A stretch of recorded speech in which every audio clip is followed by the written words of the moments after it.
Week 11 is in the books. We are now tackling the Week 12 waiver wire, talking about 10 players that you guys need to add to bolster your fantasy football teams. We're not going to waste any time. Make sure these guys are rostered in your league. Zach Charbonnet and A.J. Dillon. These two would both be the best ads of the week if they were available, but both of them are rostered in more than 40% of Yahoo, Sleeper, and ESPN leagues combined. With Kenneth Walker on the mend for a week or two, Aaron Jones potentially out for a couple weeks, these two handcuffs move to the top of the priority list, and you would spend 100% of your fab budget on these players. Unfortunately, they are probably rostered in your individual fantasy football leagues. So now let's get into the top 10 waiver ads of Week 12, going in descending order from 10 to 1. Kicking things off here, we have Zamir White, 2% rostered. You guys just saw with what I just talked about, Zach Charbonnet and A.J. Dillon were not overly valuable prior to this week, but now that their starters go down, we have their handcuff value coming to light. With Zamir White, he is a widely available handcuff option.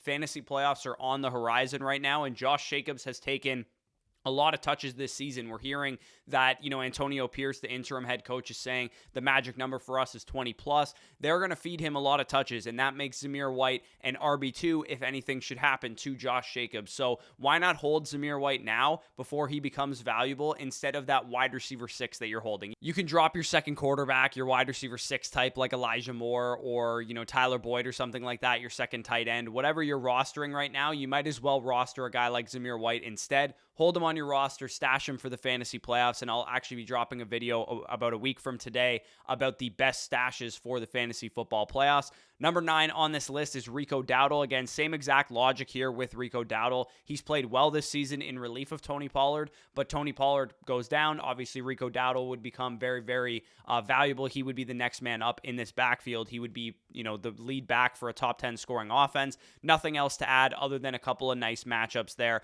So if you have an empty bench spot, or if you're holding a depth piece that you no longer need, go out and add Rico Dowdle, stash him instead, because you can find depth pieces on the waiver wire, no problem. So number 8, you have here not a handcuff running back. We have Jameson Williams, wide receiver of the Detroit Lions, currently rostered right now in about 27% of leagues. Fairly certain that Jameson Williams just simply isn't that good, but at the same time, we have seen a little bit of signs of life from Jameson Williams. He scored a touchdown this past week. The offensive snaps have been trending positively over the past couple games, and we saw in Week 11, actually, that he spiked near 75% of the offensive snaps. So that's good news. I mean, he was a top 12 pick in the NFL draft, and he's got a role that's unmatched by anybody in that offense. Most of what the Detroit Lions do are short and intermediate stuff. They don't have anybody really to stretch the field, and we actually did see that Josh Reynolds was kind of valuable in this role earlier on in the season. So if Jameson Williams can continue to trend positively, who knows? Maybe he can give you some spike weeks down the stretch. So definitely worth a stash of Jameson Williams. If you're holding a low upside wide receiver 6, drop him for Jameson Williams instead. So number 7 on this list is Tyjae Spears, currently rostered just under 40% of overall leagues. Another contingent role with Derrick Henry still healthy, but Spears has been very, very efficient this year on his touches, making people miss. 5.2 yards per carry, top 25 graded running back rusher via PFF, and a top 15 graded running back receiver via PFF. So he has been really, really good when he's gotten touches. Derrick Henry is older. We know exactly what the upside scenario is here. Derrick Henry goes down. Tyjae Spears would have 3 down upside if Derrick Henry were to miss any time. Or maybe Derrick Henry just continues to cede more work to Tyjae Spears because he's playing well. So number 6 on this list, we have Kenneth Gainwell, and I promise this is the last handcuff of the video, but he is rostered right now in 20% of leagues. I rank these handcuffs basically with how valuable they would be if the starter ahead of them went down. And with Kenneth Gainwell,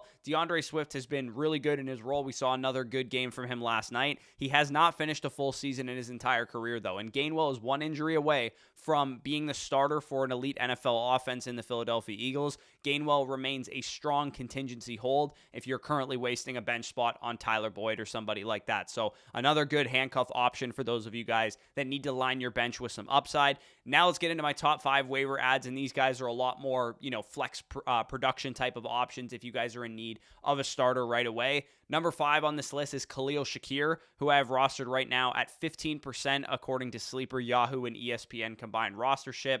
Shakir has consistently been floating in the 75% snap range, as you guys can see on the screen there. 20 plus PPR points this past week, caught a long touchdown. Every week, I think you can low-end flex Khalil Shakir because he is a starting receiver for one of the best offenses, one of the most pass-heavy offenses in the league. And with Khalil Shakir, anytime Stephon Diggs or somebody like that has a tougher matchup, we've seen him be the beneficiary of that. Good example of that being this past week against the New York Jets. So Khalil Shakir, decent flex option for you guys going forward. My number 4 waiver ad of the week, and if you guys really needed a tight end, he would probably vault up all the way up to number 1 or number 2 on this list.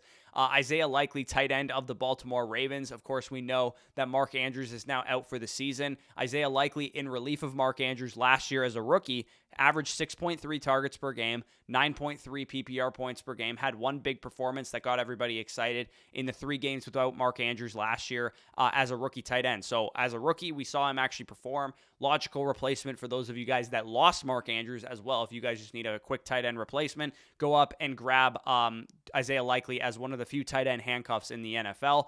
Isaiah Likely now in his 2nd season, maybe a little bit more productive, and we know that Lamar Jackson is playing at a high level right now too. So number 3 on this list, we have Jayden Reed, 30% rostered among Sleeper, ESPN, and Yahoo ownership right now. 80-plus total yards in 3 of his last 4 games. And as a rookie wide receiver, he's been really productive over the course of the entire season. He's actually gone over double-digit fantasy points in PPR leagues more often than he hasn't. So it hasn't just been this recent production. He's actually had a couple spike weeks here and there. And this Green Bay wide receiver core is actually pretty wide open. So if you're thinking, oh, I don't want the number 3 wide receiver for Jordan Love because, you know, Romeo Doubs is there and Christian Watson is there, the targets per route run distribution has actually been very, very close. 20% for Romeo Doubs, 17% for Christian Watson, and 19% for Jayden Reed. He's a rookie wide receiver. He could get better as the season goes along. Definitely worth a speculative ad as a guy that could fill into your flex if you guys need some production here and there. My number 2 ad of the week is Rashid Shaheed. Again, another flex caliber wide receiver. We've seen the spike weeks from Rashid Shaheed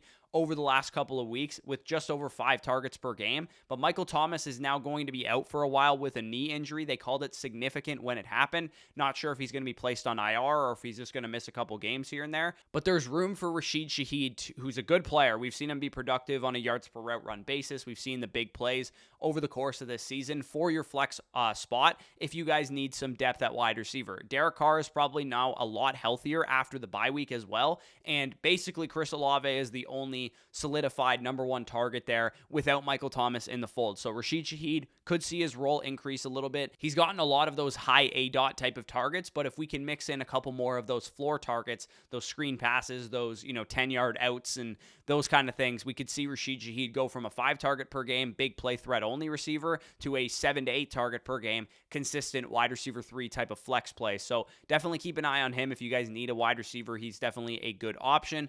But if you do need a wide receiver, the best option and the best waiver ad for me on the week, my number 1 option here is Demario Douglas. With the Patriots on bye last week, maybe some people ended up dropping Demario Douglas. But this season, as a rookie, 77.1 PFF receiving grade. That's a top 25 grade on PFF right now. 1.98 yards per route run, also top 25 among wide receivers, averaging nearly 7 targets per game since week 7 when he took over the full-time role and took over the Patriots wide receiver core in terms of his overall snap shares. He's basically playing the new Jacoby Myers role. Patriots were on bye this past week, so he's only rostered in 27% of leagues, and the Chiefs are really the only tough matchup the Patriots have for the rest of the season. If you guys look at the strength of schedule for Demario Douglas, he has literally an easy bottom 12 wide receiver defense matchup in every single game for the rest of the year, except for the Kansas City Chiefs in week 15. So every matchup, you got a legitimate flex option that you can throw into your lineup. If you're desperately in need of wide receiver talent, I think you could rationalize spending the rest of your fab